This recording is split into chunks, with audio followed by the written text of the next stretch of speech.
नागपूरमध्ये महापालिका निवडणुकीसाठी आता भाजपच्या इच्छुकांच्या मुलाखती सुरू झालेल्या आहेत आणि महापालिकेच्या 151 जागांसाठी भाजपकडे 1489 इच्छुक उमेदवारांचे अर्ज आलेले आहेत। त्यांच्या मुलाखती घेतल्या जात आहेत। महायुती मित्र पक्षासाठी गेल्या वेळेला जेवढी ताकद होती तेवढ्याच जागा सोडण्यास शहर भाजप तयार असल्याचं सांगण्यात आलंय। ज्याची जेवढी क्षमता तेवढ्याच जागा सोडू असंही भाजपच्या वतीनं सांगण्यात आलंय। यावेळी तरुणांना संधी देण्यावर भाजपचा भर असणार आहे। 1489 अर्ज झालेले आहे 151 जागेसाठी आणि आजपासून आमची मुलाखत सुरू झाली। सध्या आमचा पूर्व नागपूर विधानसभा क्षेत्र सुरू आहे। यानंतर आम्ही पश्चिम नागपूरचा आज घेऊ आणि 3 दिवसात 6 विधानसभा क्षेत्राचे इंटरव्ह्यू आम्ही घेणार आहोत। ऍक्च्युअल काही प्रभागात तर एका संवर्गात 30-30 लोकांनी तिकीट मागितले आहे, काही ठिकाणी 5-6 आहे।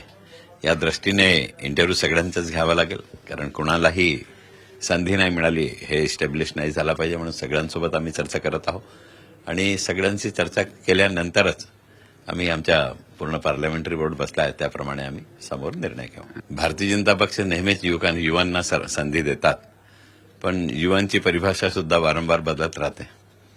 काम करण्याची ज्याची इच्छा आहे तोच युवा असतो, वय त्याच्यासाठी काही बंधनकारक नसतात। तरीही नवीन रक्त नेहमी राजकारणात आणण्याचा प्रयत्न भारतीय जनता पक्ष राष्ट्रीय पातळीपासून तो लोकल लेवलपर्यंत करत आहे।